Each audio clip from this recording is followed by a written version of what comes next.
Muy buenas tardes y bienvenidos a otra sesión de Verdades Inspiradoras. Soy el pastor Jim Steenland y quiero darle una más cordial bienvenida a este estudio.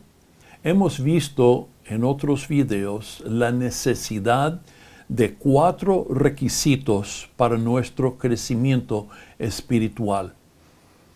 El primero es amar a Dios. El segundo es amar a otros.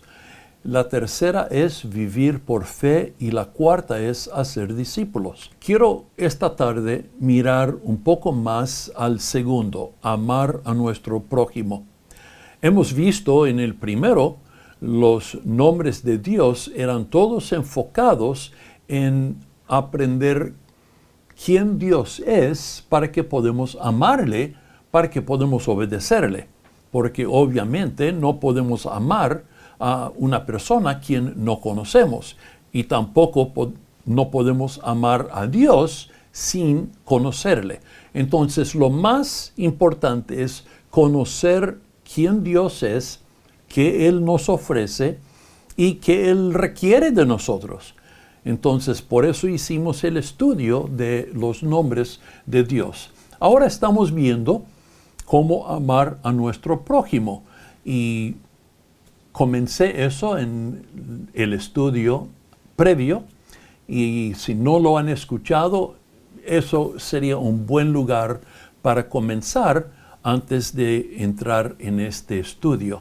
Pero esta tarde quiero ver otra vez con ustedes la necesidad de amar a otros y cómo podemos hacerlo. El primer punto es: amor es una decisión, no es un sentimiento.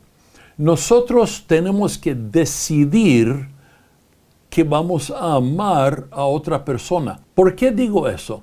Porque la Biblia nos da una descripción de qué es el amor bíblico.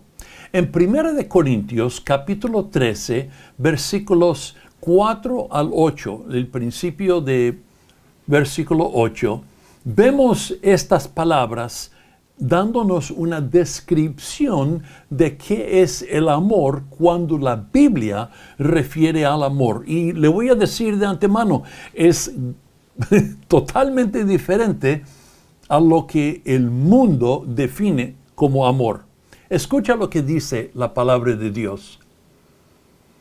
El amor es sufrido, es benigno.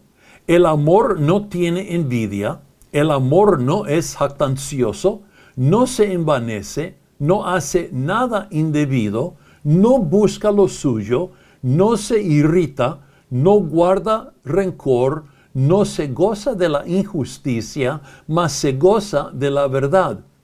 Todo lo sufre, todo lo cree, todo lo espera, todo lo soporta. El amor nunca deja de ser. Ahora, esta es una descripción del amor bíblico, el amor que Jesús dice que debemos de tener los unos por los otros. Es el amor con que Jesús nos amó a nosotros. Es el amor que busca lo mejor para el amado y no busca lo suyo. Allí está en el medio de lo que le coticé. El amor nunca busca lo suyo. Este es el amor verdadero, el amor bíblico. Por eso le dije, es una gran diferencia entre el amor que el mundo típicamente piensa de tener, porque el amor mundana, la voy a llamar, busca lo suyo. Tú me haces sentir bien, me siento alegre cuando estoy contigo. Ay, querida, no puedo aguantar cuando tú no estás conmigo. Es siempre buscando lo suyo. Es como yo me siento, como tú me haces sentir. Eso es una descripción del amor de este mundo. Pero el amor bíblico es distinto. Escucha otra vez, le voy a leer lo que dice otra vez. Es 1 Corintios capítulo 13, versículos 4 al comienzo de versículo 8. El amor es sufrido, es benigno. El amor no tiene envidia, el amor no es jactancioso, no se envanece, no hace nada indebido, no busca lo suyo, no se irrita, no guarda rencor, no se goza de la injusticia, mas se goza de la verdad. Todo lo sufre, todo lo cree, todo lo espera, todo lo soporta.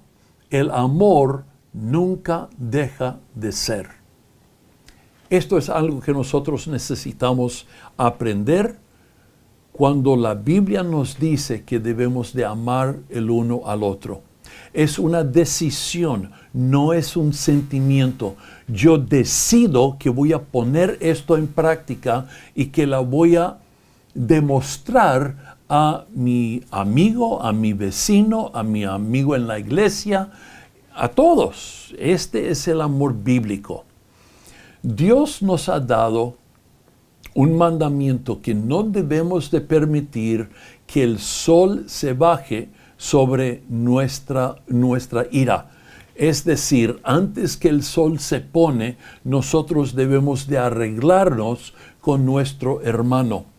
Nosotros tenemos que tomar esa decisión de hacer lo que la Biblia nos dice. En la Biblia nosotros encontramos que mandamientos que son repetidos son mandamientos que Dios está enfatizando para nosotros. El amor es tan importante que la Biblia habla una y otra vez en muchos diferentes lugares diciéndonos cómo debemos de comportarnos los unos con los otros. Le voy a dar una lista de referencias y las voy a leer aquí en este video. Ya han escuchado Juan capítulo 13, versículo 34, donde Jesús comienza dando este nuevo mandamiento. Dice Juan 13:34, un mandamiento nuevo os doy, que os améis unos a otros, como yo os he amado, que también os améis unos a otros. Versículo 35, en esto conocerán todos que sois mis discípulos, si tuviereis amor los unos con los otros. Juan 15, versículo 12. Este es mi mandamiento, que os améis unos a otros como yo os he amado. Juan 15, 17. Esto os mando, que os améis unos a otros. Primera Tesalonicenses 3:12. Y el Señor os haga crecer y abundar en amor unos para con otros y para con todos, como también lo hacemos nosotros para con vosotros. Primera Tesalonicenses capítulo 4, versículo 9. Pero acerca del amor fraterno no tenéis necesidad de que os escriba, porque vosotros mismos habéis aprendido de Dios que os améis unos a otros. Segunda de Tesalonicenses capítulo 1, versículo 3. Debemos siempre dar gracias a Dios por vosotros, hermanos, como es digno, por cuanto vuestra fe va creciendo y el amor de todos y cada uno de vosotros abunda para con los demás. Primera de Pedro capítulo 1, versículo 22.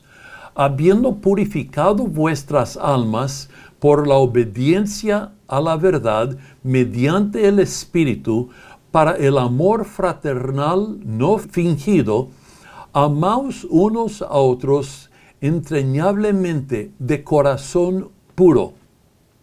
Primera de Juan capítulo 3, versículo 11. Porque este es el mensaje que habéis oído desde el principio, que nos amemos unos a otros. Primera de Juan capítulo 3 versículo 23. Y este es su mandamiento, que creamos en el nombre de su Hijo Jesucristo y nos amemos unos a otros como nos lo ha mandado. Primera de Juan, capítulo 4, versículo 7. Amados, amémonos unos a otros, porque el amor es de Dios. Todo aquel que ama es nacido de Dios y conoce a Dios.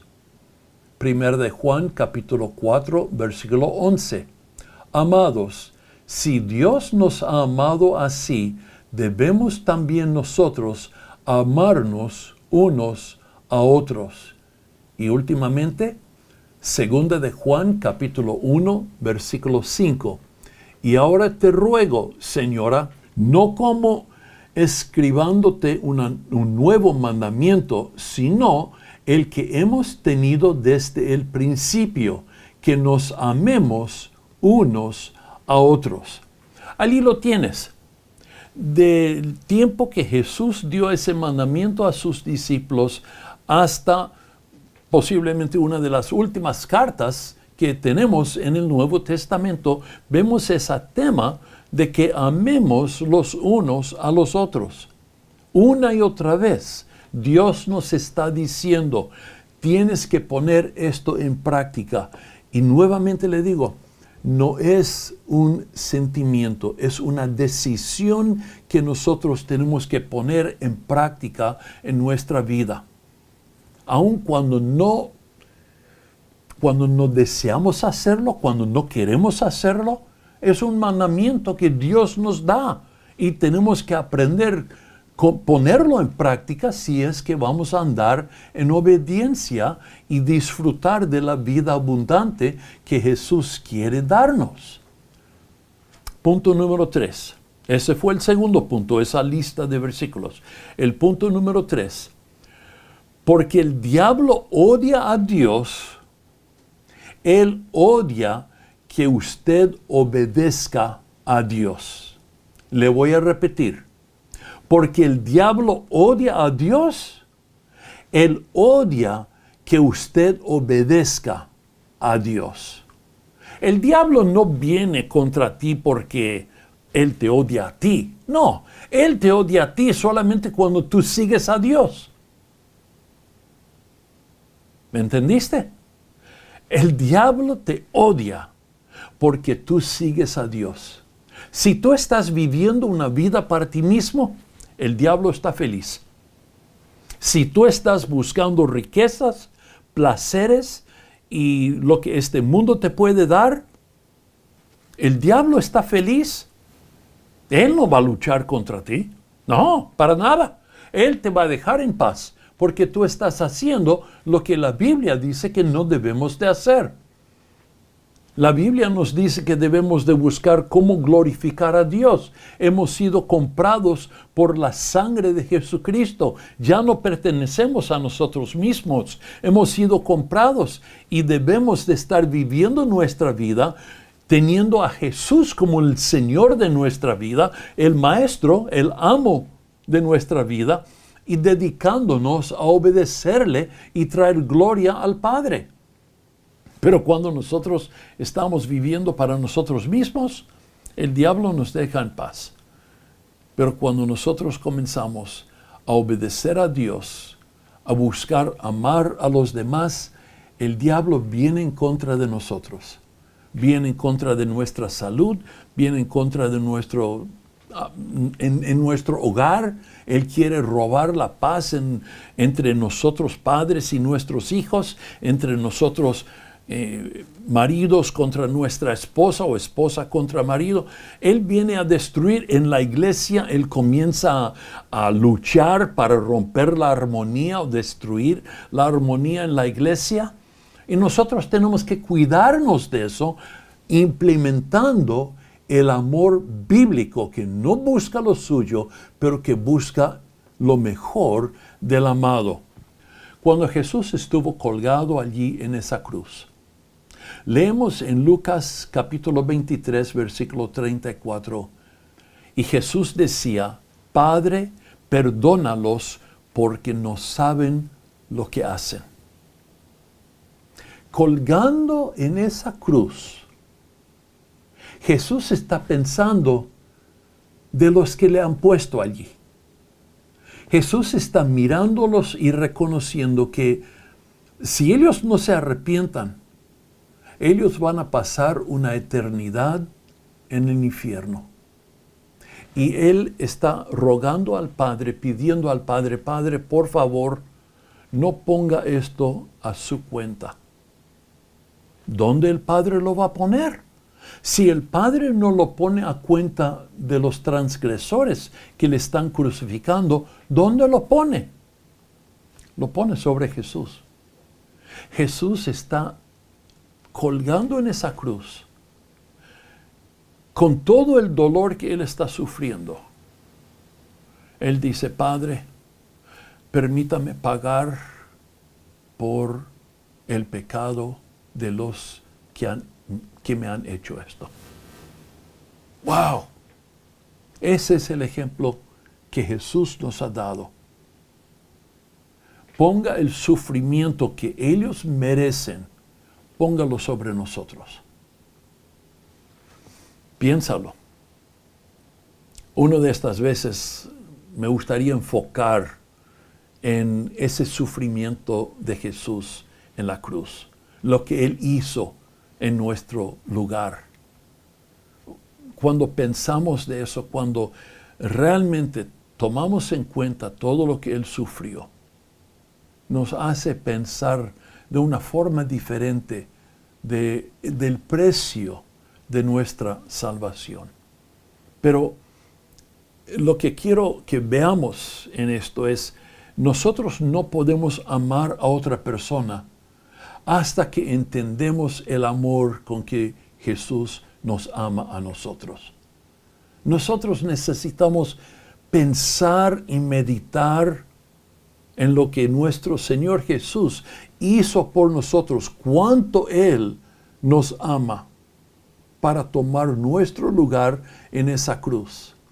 Él pide que pongamos en práctica ese amor los unos por los otros, que demuestra que nosotros somos perdonados por Jesús y que queremos implementar en nuestra vida el amor de la cual Jesús habló. ¿Cómo lo hacemos? La única forma de hacerlo es someternos al señorío del Señor Jesús. Sometiéndonos cada día diciendo, Señor, aquí me presento. Yo no puedo vivir este día como tú me mandas sin tu poder. Entonces, al inicio de mi día, yo me someto a ti.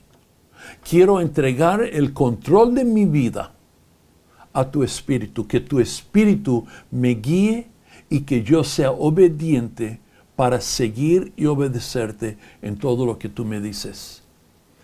Santiago capítulo 4 versículo 7 nos dice, someteos pues a Dios.